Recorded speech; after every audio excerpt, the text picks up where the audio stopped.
Hello and welcome. It is Eric Erickson here. The phone number, 877-973-7425. Nationwide now. You can always go to ericericksonshow.com, get links to the podcast, the 24/7 live stream, all that stuff is there. There is some breaking news. We need to get to this breaking news. The Federal Reserve has now raised interest rates as expected, 0.25 percentage point. This is from the New York Times. The Fed has kept rates near zero since March 2020, and the decision marked the first increase since 2018. Policymakers are projecting 6 more interest rate increases over the course of 2022 as inflation comes in at a 40-year high. With appropriate firming in the stance of monetary policy, the committee expects inflation to return to its 2% objective and the labor market to remain strong, the Fed said in its statement, noting that the committee anticipates that ongoing increases in the target range will be appropriate. The Fed is at an inflection point after 2 years of trying to help the economy recover from the damage inflicted by the global pandemic. While the coronavirus continues to disrupt commerce around the world, the United States economy has staged a swift recovery. American jobs market have rebounded rapidly from steep pandemic job losses that had pushed unemployment to 14.7%, and businesses are now struggling to find workers. A surge in consumer spending has helped to push the rate of inflation to levels not seen since the 1980s. Instead of echoing the anemic slog back from the 2007-9 recession, one that kept millions of applicants out of work and left inflation tepid despite years of rock-bottom rates, the pandemic bounce back has been vigorous. Prices for groceries, couches, and rent have all climbed rapidly, and the Federal Reserve officials have been warily eyeing that trend. On Wednesday, they took their biggest step yet toward counteracting it, raising the policy interest rate by 0.25 percentage point. That small change will carry with it a major signal. Policymakers have fully pivoted to inflation-fighting mode and will do what is necessary to make sure price gains do not remain hot for months and years to come. Notice the New York Times does not include federal spending, but that has a lot to do with it. Though the Democrats denied, it was predicted by the left's own Larry Summers, who said that policymakers in the Biden White House and the Democratic Party were dumping too much money into the economy during the COVID relief package, and it was going to overstimulate the economy and cause inflation. No one wants to talk about that anymore. It's like they've memory hold it, but that happened. Lee Cooperman is a billionaire. He's a hedge fund manager and investor. He's always worth listening to. He was on CNBC this morning talking about our monetary problems. So we've had very inappropriate monetary policies, and we've had inappropriate fiscal policies. And either we're going to have to pay the piper or we're going to fiat currency. Just think about the debt buildup of the country. This nation was founded in 1776. We had no national debt. In 2017, that's 241 years later, we had national debt of 20 trillion. From 2017 to 2021, we've gone from 20 trillion to 30 trillion in 4 years. That's a growth rate in debt far in excess of the growth rate of the economy. So I would say I'm worried about fiscal, I'm worried about monetary policy. The interest rates are far too low for what's going on in the economy. I remember over the course of my career that I used to get a real return in bonds. If you say the inflation rate is running 8% and the 10-year is a little over 2%, you have a negative return. And I think that that's got to change. People are getting pay raises in the country. A lot of people getting pay raises. But the pay raises are not keeping up with inflation. So the result is that people's pay is actually going down. And that's part of the problem here. We don't have sound, good economic or monetary policy right now. There was a candidate, was it governor of New York or mayor of New York? I can't remember. But he was the rent is too damn high candidate. That was basically his entire thing was the rent is too damn high. This is from Wolf Street. Rents for single-family houses and apartments blow out across the U.S. Crazy hot rent inflation is a national fiasco. Market rents for single-family homes and apartments are going haywire, one of the salient features of the current inflationary environment. It has nothing to do with supply chain snags and factories in China and Russia's invasion of Ukraine or the prices of commodities. It is an inflationary phenomenon that has taken on a life of its own.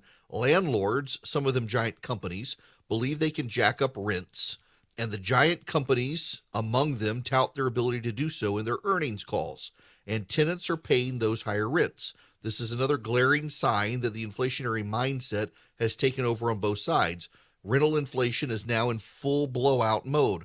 Rents on single-family houses across the United States jumped by 12.6% in January, according to S&P CoreLogic today, based on the repeat rent method, which tracks rents of the same rental properties over time. That 12.6% spike was the fastest, meanest year-over-year spike in the data going back to 2004, and the 10th month in a row of record rent increases. Rent increases varied by market and maxed out in Miami with a ridiculous 39% spike year over year.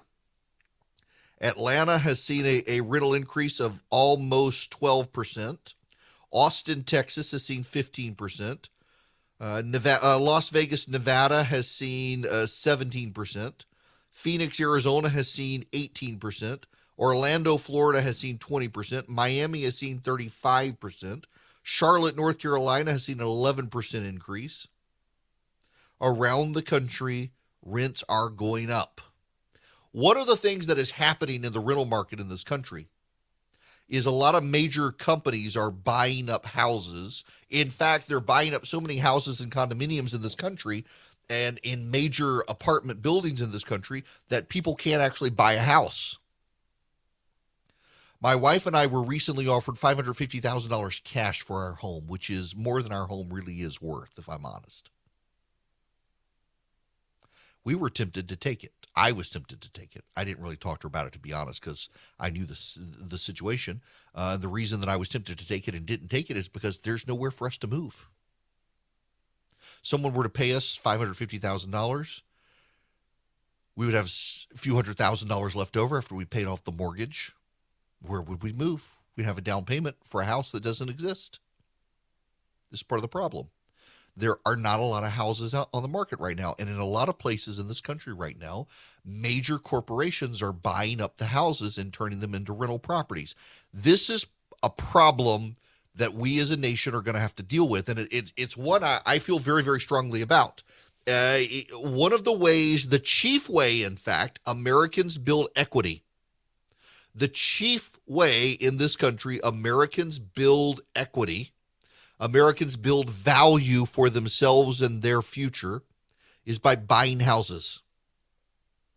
You buy a house, you pay your mortgage, your equity grows. At first, after your 20% down payment, you may have $100,000. And over time, as your payment goes down, depending on the value of your house, and the value of your house goes up, you have a few $100,000. You hit retirement age. If you need to, you sell your house and you downsize, and you've got a couple $100,000. You can't do that when you're renting. You do not build equity as a renter. And a lot of corporations have realized they can force you into being a renter by buying up all the available properties and saying, no, we're not going to sell it to you, but we'll rent it to you. And then they keep jacking up rents. Dave Ramsey got in trouble a while back. Well, he didn't really get in trouble. It was a stupid critique on Dave Ramsey, who was essentially saying if you raise rental and have to throw someone out on the street, you're not a bad Christian. Someone contracts with you to rent your home, and you raise rent, and they cannot afford the rent.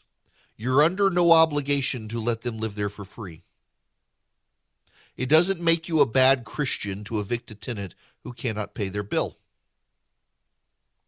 What would, I would argue, make you a bad Christian is if you raise the rent unreasonably high so that regular people couldn't rent the house.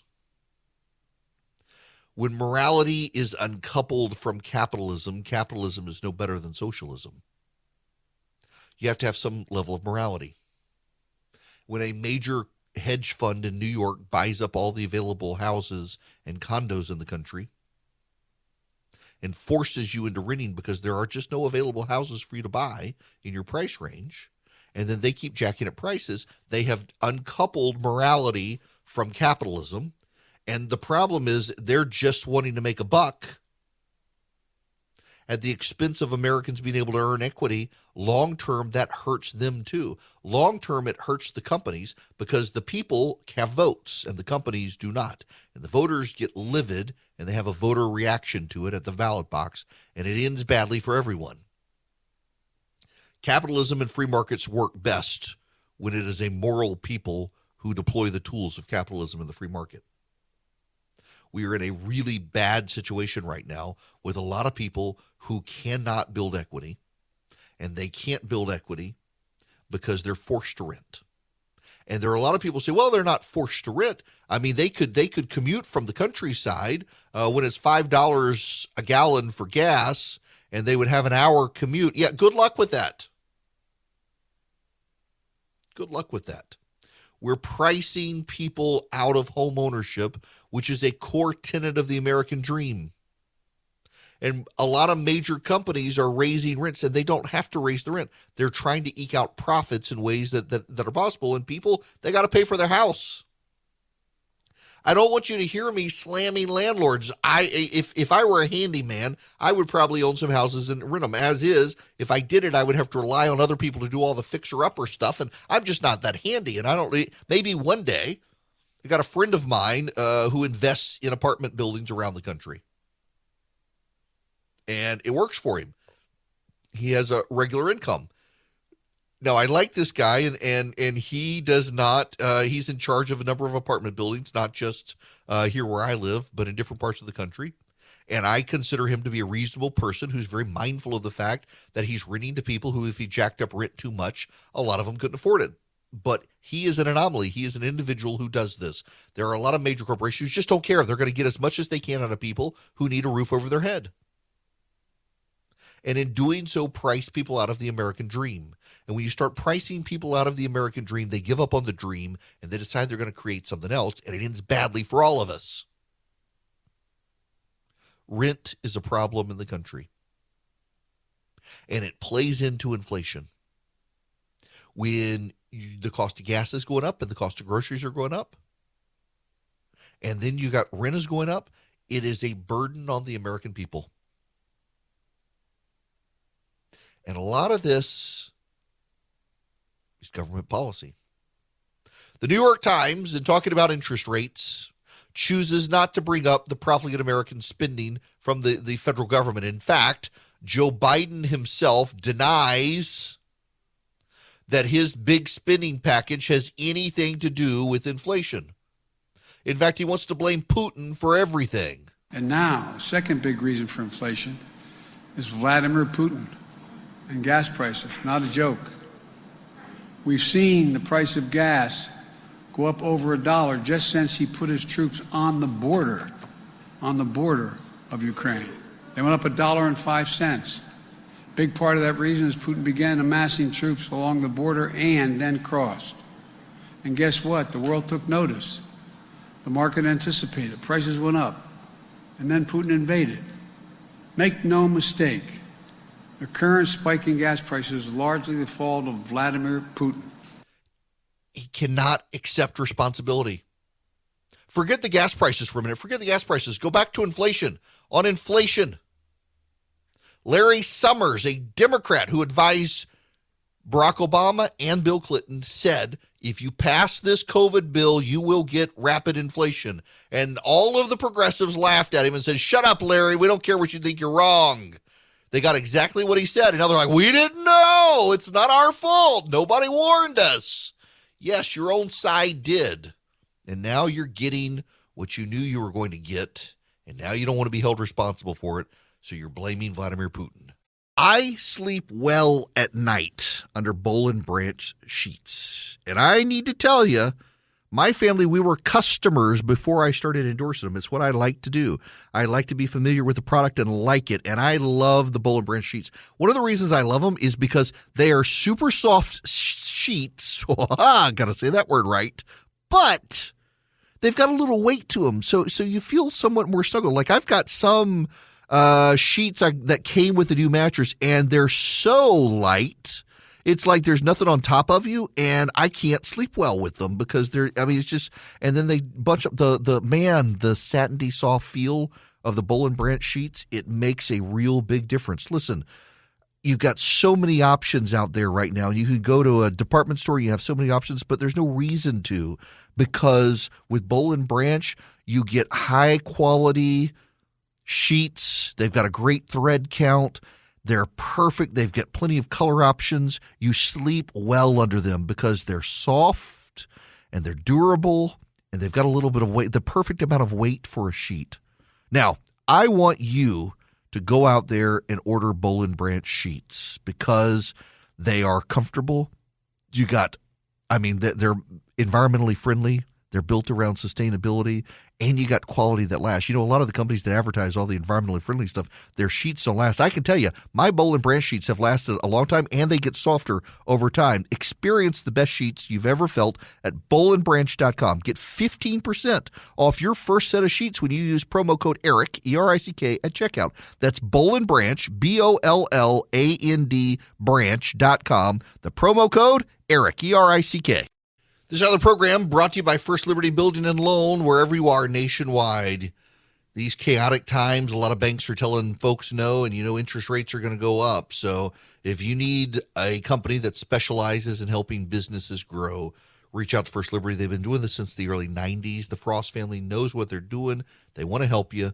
You need to buy a building, build a building, $750,000 or up. You see vision, and banks don't get it. They try First Liberty, firstlibertyga.com. FirstLibertyGA.com is the website. They can certainly see if they can help you.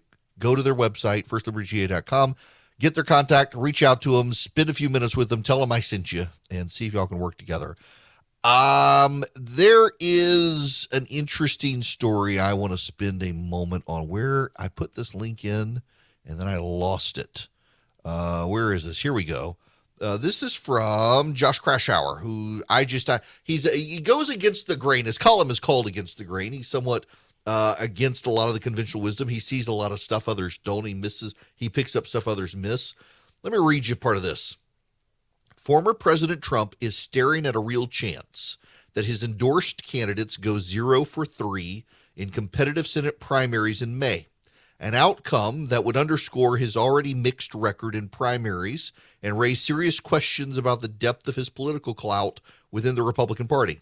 Trump's undisciplined political strategy, seeking to punish any candidate he deems disloyal, faces a wall of resistance in the South, one of the most pro-Trump regions of the country during his presidency.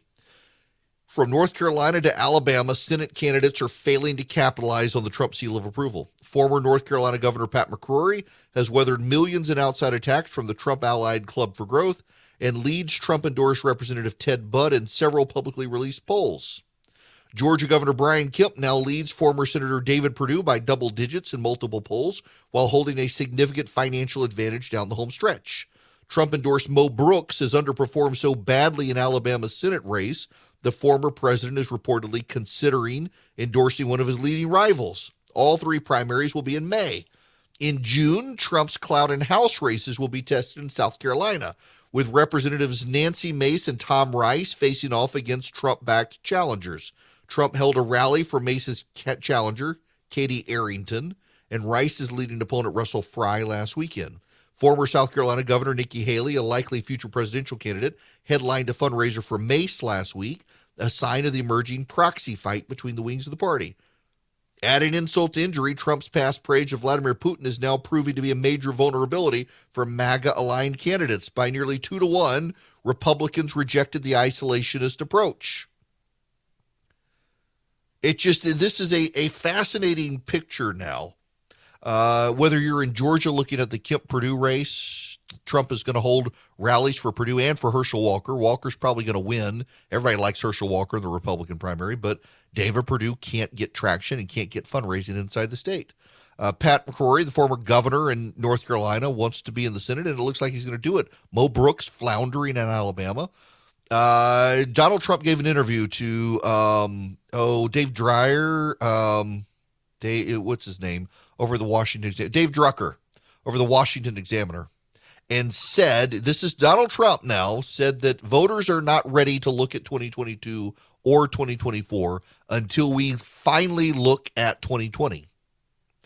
There are a lot of people who think 2020 was stolen, but an increasing view within the Republican Party, within the base of voters, is that it's time to move on. Things are going well. We need to win. We need to beat the Democrats. We need to stop Joe Biden. And Trump wants to relitigate 2020. For a small number, a vocal fringe, that might work, but most people are ready to move on. And Donald Trump, if he wants to move forward, he needs to move beyond 2020. That's dragging him down and hurting his candidates and could hurt him headed into 2024. Hello there, it is Eric Erickson here across the nation from my 100-year-old flagship studio in Atlanta, Georgia, WSB. If you want to be on the program, 877-973-7425. We don't often talk about persecution in the United States of America. We don't. When we think of persecution, we think of people losing their lives. I had a friend of mine tell me one time, one of his seminary professors told him, if you hadn't been persecuted, you might not be a Christian. Persecution comes in a lot of forms. Your life gets harder. Christianity in America has had an easy go of it for a long time, but it's starting to get harder to be a Christian in the country. Look at Herschel Walker. The Senate candidate in Georgia has come out for a biblical worldview of creation, rejects the theory of evolution in favor of God creating Adam and Eve. The media is assailing him for his anti-science beliefs. This is the very same media that is giving celebratory awards to men for being women. Now in California city wants to declare Chick-fil-A a public nuisance. Santa Barbara.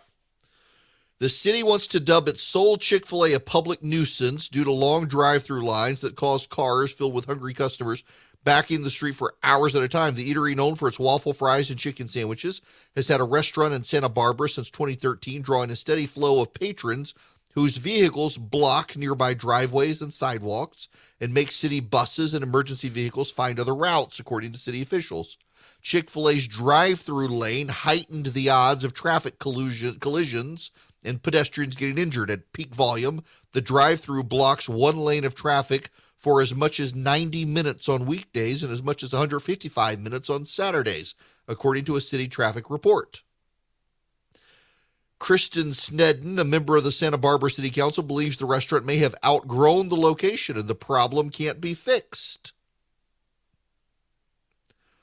Now, this is one of those rare stories here, because typically what happens is they punish Chick-fil-A for being a privately held corporation owned by a group of Christians.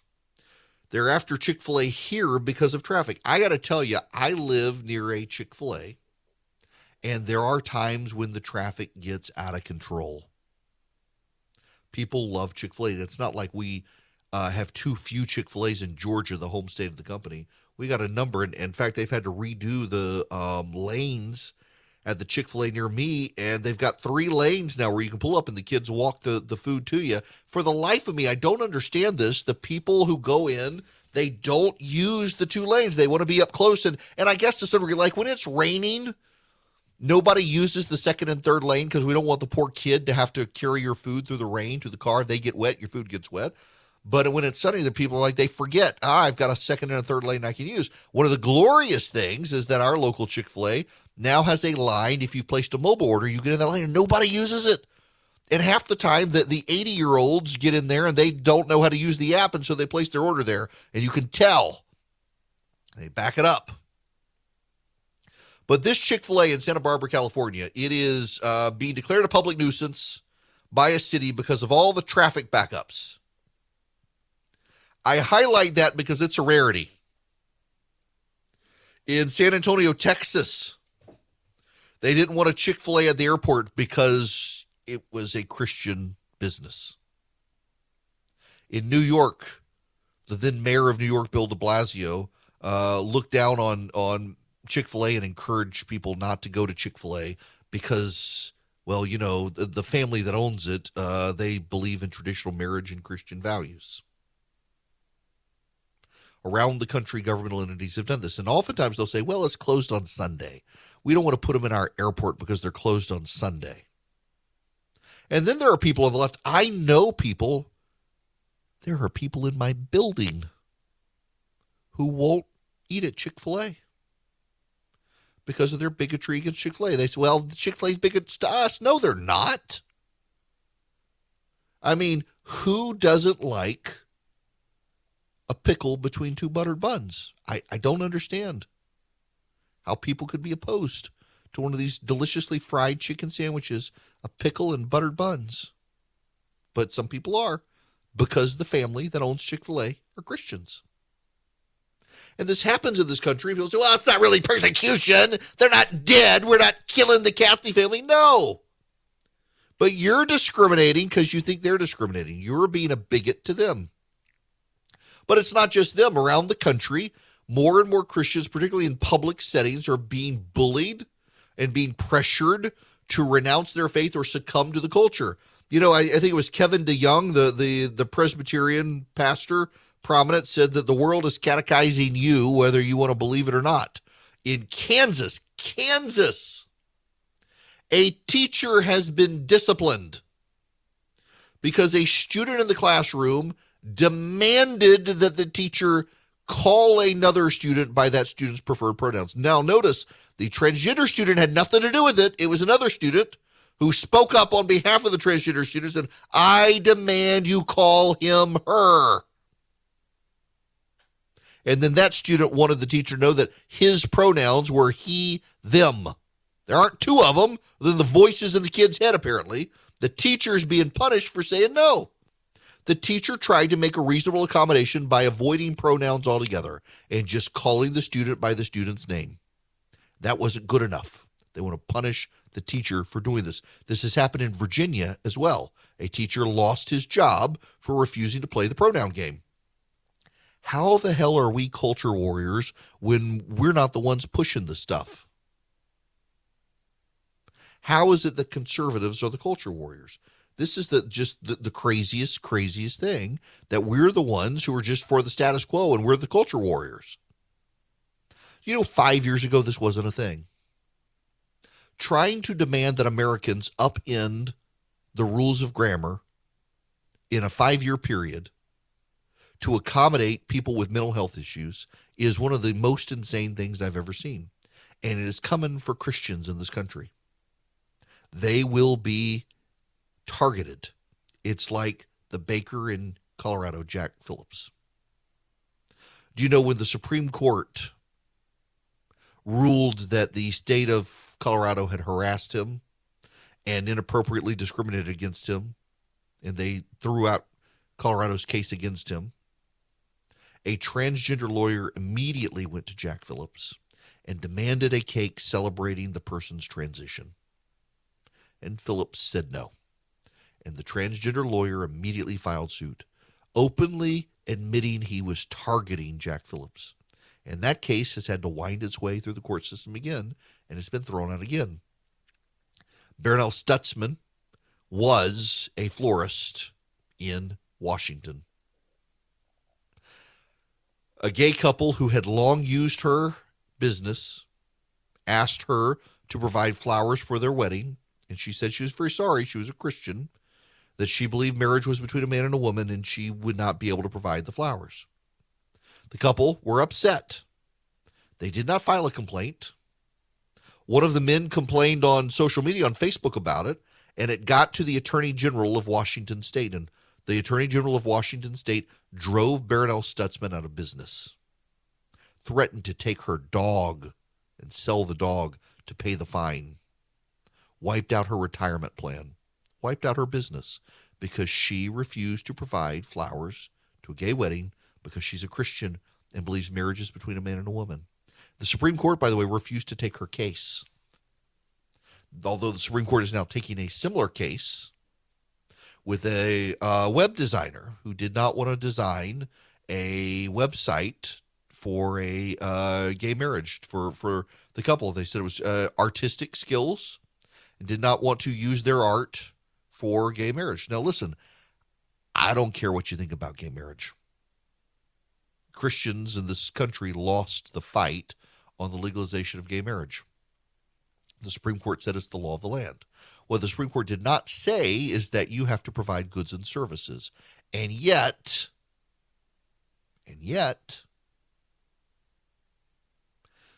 a lot of people think that Christians have to, and they want to force them.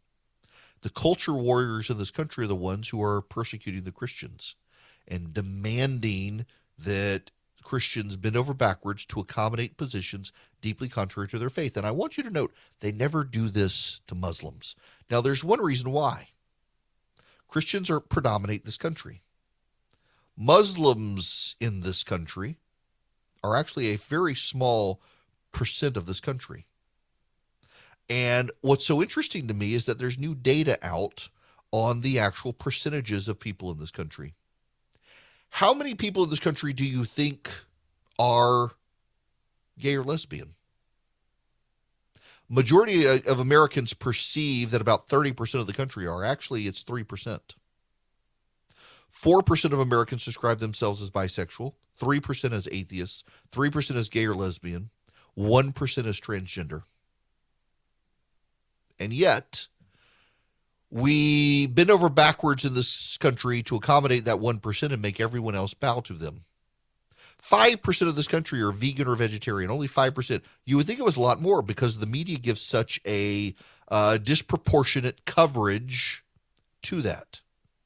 So much of the media coverage out there on these issues steers towards making it sound like those groups are massively populated and underrepresented, when in fact, it's not actually very common for people to run into a transgender person.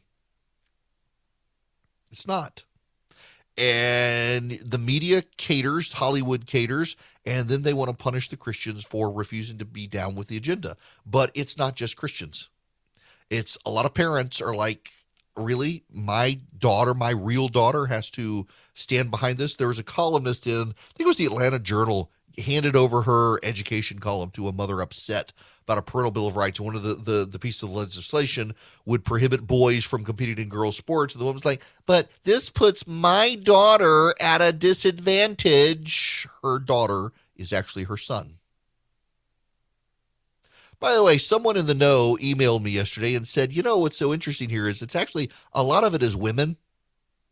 A lot of it is it's not dads, it's women, often single upper income women who have kids are the ones most likely to do that, and lesbians do that, push their kids into transgenderism. And very often what we're finding more and more is it's a parental push. It's not the kids. I'm sorry, your 3-year-old does not know about transgenderism, and the fact that there are parents who want their child to identify as contrary to their born sex is the middle issue with the parents, subjecting the children to their own neuroses, and yet the rest of us are supposed to be down with it and accept it, or we're the bigots. This case in Kansas is going to go to court. This teacher who is a Christian does not want to play the pronoun game. The child did not complain.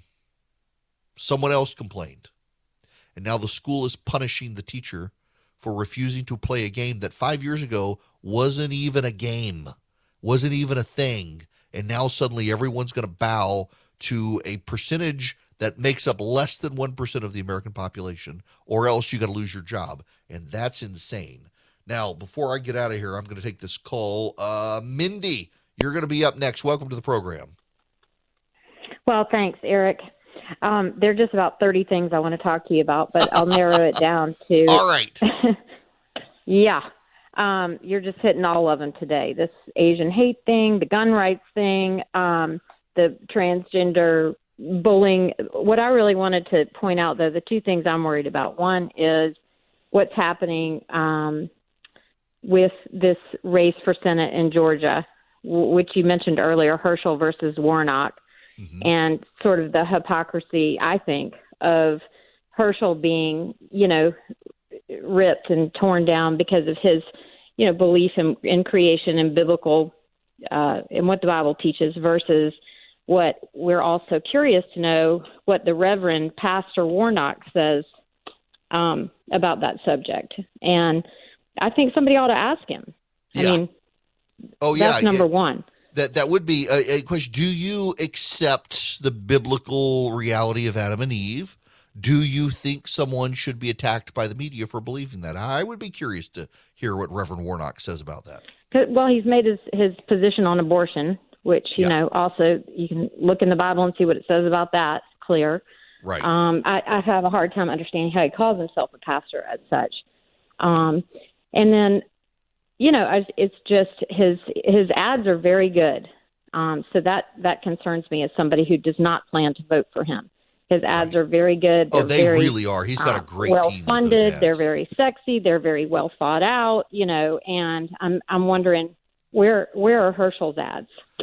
Well, I got to tell you, Mindy, and I got to go to commercial break here. I appreciate you calling in, but I got to tell you that my concern on the Herschel stuff is that they're sheltering him so much. They're protecting him so much. They're not getting him out there. He's not on a lot of stages. He's not doing a lot of big events. He's not being challenged. They're going to challenge him in the general election. And if they don't prepare him for it now by having to face the same criticisms in the primary, good God, I feel sorry for him and what he's going to be subjected to in the general. The Democrats will be ruthless and he will be unprepared. I want to prepare you for traveling when you get into a hotel room or a car that just kind of smells. Happens to me all the time. That's why I travel with my Eden Pure Thunderstorm. It's an air purifier. It is very portable. It's bigger than your hand, but not that big. You can hold it in just one hand. Plugs into the wall. You can use a USB plug for it. It just works, and it gets rid of the odors. It doesn't mask them. It eliminates them. It also gets rid of the mildew, the bacteria, the mold, the pollen floating in the air. And you don't have to buy a filter subscription. You just wipe it out on occasion. It just works. If you want one, in fact, right now you can buy 3 of them for less than $200. That's a $200 savings, and you get free shipping. You go to EdenPureDeals.com, EdenPureDeals.com, and you put in my discount code, ERIC3, E-R-I-C-K, the number 3, and you will see the Eden Pure Thunderstorm. Put it in your cart at checkout. If the discount code hadn't carried over, there's a discount code box there. Put in ERIC3, E-R-I-C-K3. You will get 3 Eden Pure Thunderstorms for less than $200. That's a $200 savings. And you'll get free shipping at EdenPureDeals.com. Well, get ready for airfare tickets to skyrocket. Not because of jet fuel costs. Jet fuel costs, they're going up. And prices are going up for it, but there's actually something else happening. Passenger demand. If you're paying more, according to J.P. Morgan, a lot of it has to do with demand. Delta and American both.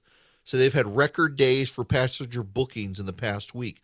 They are seeing a significant increase.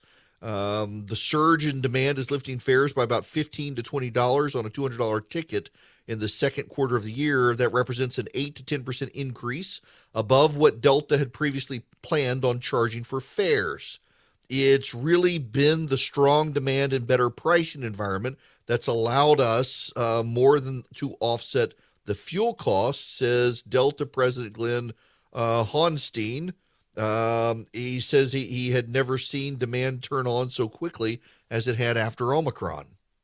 The 3 largest U.S. airlines, American, United, and Delta, warned investors Tuesday that the average price for a gallon of fuel will jump between 17 and 33% in the current quarter compared to the last 3 months of 2021. But really, the biggest cost is going to be passengers.